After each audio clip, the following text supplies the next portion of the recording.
अस्सलाम वालेकुम। हमने चैप्टर 1 स्टार्ट किया और उसकी डेफिनेशंस हम डिस्कस कर रहे हैं। चैप्टर 1 की डेफिनेशन जो फर्दर डेफिनेशन है, अब ये ट्रांसपोज ऑफ अ मैट्रिक्स। तो ट्रांसपोज ऑफ अ मैट्रिक्स क्या होता है? सिंपल सी डेफिनेशन है, a matrix is obtaining by interchanging the rows into column and column into row. ऐसा मैट्रिक्स जो रोज़ को कॉलम में और कॉलम को रो में चेंज करने से हासिल होता है, उसे हम ट्रांसपोज ऑफ अ मैट्रिक्स कहते हैं। फॉर एग्जांपल, अगर एक मैट्रिक्स आपके पास सिंपल ए है, इसके इर्द गिर्द हमने स्क्वायर ब्रैकेट्स लगाई और वैल्यू लिखी 1 2 3 और 4, ये तो एक मैट्रिक्स है, लेट किया हमने। अब इसका ट्रांसपोज फाइंड आउट करते हैं। ट्रांसपोज क्या होता है? इसके ऊपर हम स्मॉल टी अप्लाई करते हैं। जब स्मॉल टी अप्लाई किया, ये रिप्रेजेंट कर रहा है ट्रांसपोज को। फर्दर हमने इसे सॉल्व करने, तो अब ये जो है रोज है, ये रो है ना, हॉरिजॉन्टल वैल्यू रो 1 है, इसको कॉलम में चेंज कर दें। ऐसे ही इसे यहाँ से पकड़ें और ऐसे ही छोड़ दें, इधर ये 1 और 2 है। जैसे कॉपी पेस्ट करते हैं ना, यहाँ से हमने ऊपर वाली वैल्यू को कॉपी किया और इधर पेस्ट कर दी। सेकंड वैल्यू जो है यहाँ पे ये 3 और 4 है, इसे ऐसे ही यहाँ से कॉपी करें और इधर ऐसे वर्टिकली इसे पेस्ट कर दें। ठीक हो गया। ये जो वैल्यू आई है, इसे हम कहते हैं, ये क्या है? Transpose of a matrix.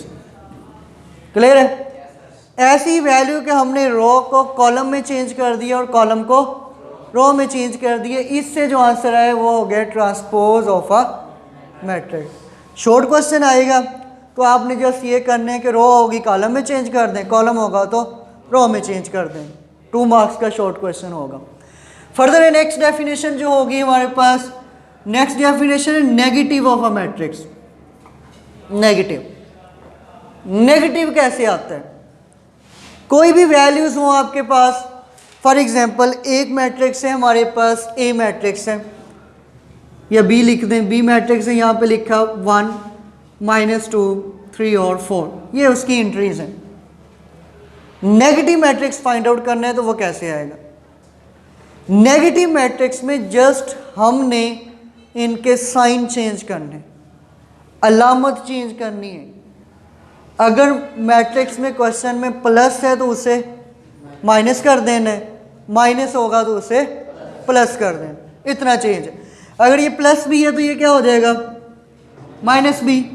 +1 है तो माइनस है तो +2, और ये वाली वैल्यू +3 है तो ये -3, +4 है तो ये -4। तो ये जो हमारे पास आया, ये हो गया negative of a matrix. A matrix which is obtain by interchange या changing the sign of the values. कैसा मैट्रिक्स जो वैल्यूज के साइन चेंज करने से आता है, उसे हम नेगेटिव मैट्रिक्स कहते हैं। क्लियर हो गया? अब इससे नेक्स्ट है, नेक्स्ट वाली डेफिनेशन डायगोनल मैट्रिक्स। हाँ जी, डायगोनल मैट्रिक्स है। A matrix is said to be diagonal matrix if at least any one of its diagonal is non-zero, other values are zero. Mean diagonal के अलावा बाकी सारी values क्या होनी चाहिए? ज़ीरो होनी चाहिए। फॉर एग्जांपल, अब डायगोनल क्या होगा? अगर आप एक ट्राइंगल बनाते हैं, फॉर एग्जांपल ये हमने एक ट्राइंगल बनाई है, ट्राइंगल बनाई यहाँ पे, इसे हमने नेम दिया ए, इसे हमने नेम दे दिया बी का, और ये वाला सी पॉइंट। तो इसमें ए और सी जो होगा, ये क्या होगा? डायगोनल। जो तिरछी वैल्यूज होंगी वो क्या होगा? डायगोनल होगा। अब फॉर एग्जांपल एक वैल्यू लिखते हैं हम 1 0 0 2, ये वाली वैल्यूज लिखी हैं। इन वैल्यूज में यही वाली वैल्यूज है ना डायगोनल, तो डायगोनल में क्या है? Non zero. ये वाली वैल्यू ज़ीरो नहीं है। इसके अलावा बाकी वैल्यूज़ क्या हैं, ज़ीरो हैं, तो ऐसा मैट्रिक्स क्या कहलाएगा, diagonal matrix. A matrix is said to be diagonal matrix if at least any one entry of its diagonal is non zero.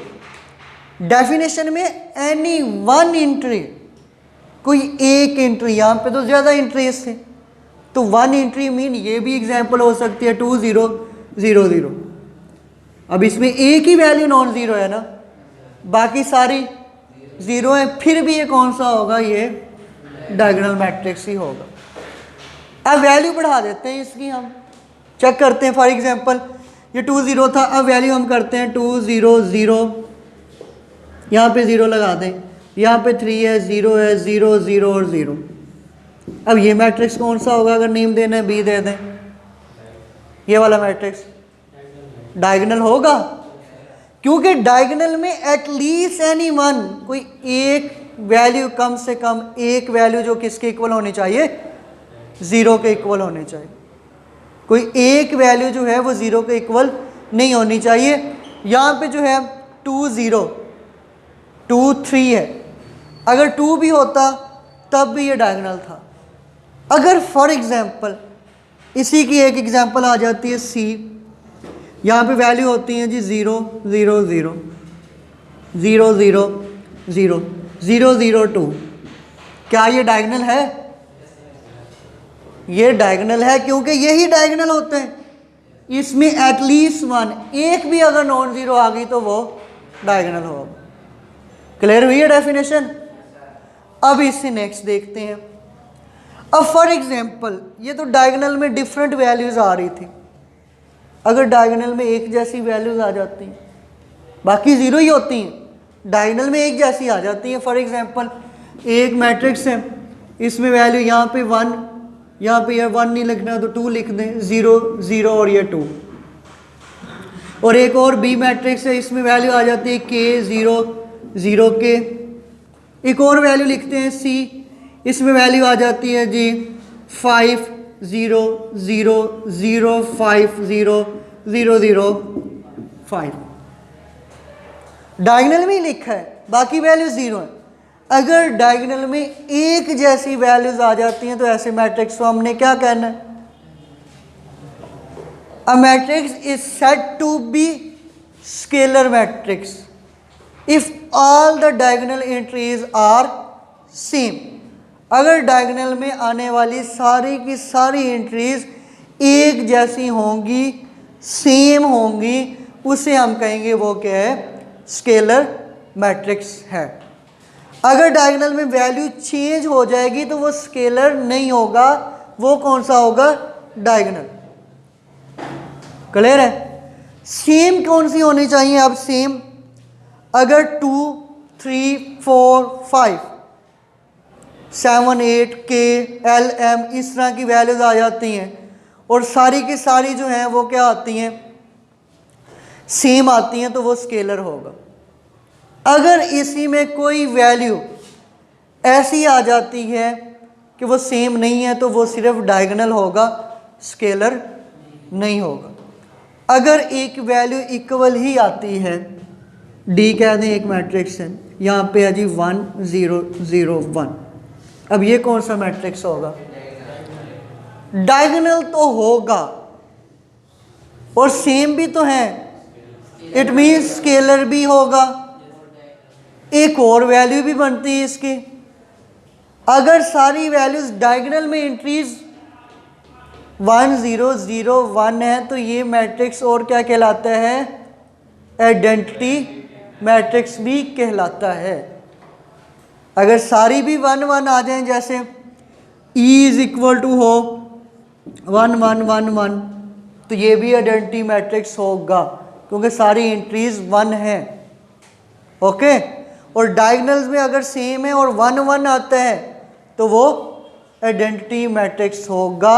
Mean यही एग्जांपल माइंड में रखेंगे, जैसे ये 1 0 0 1 है, डायगोनल में अगर सेम है, एक जैसी वैल्यूज हैं, तो वो कौन सा होगा, आइडेंटिटी मैट्रिक्स होगा। फर्दर डेफिनेशन है हमारे पास सिंगुलर की।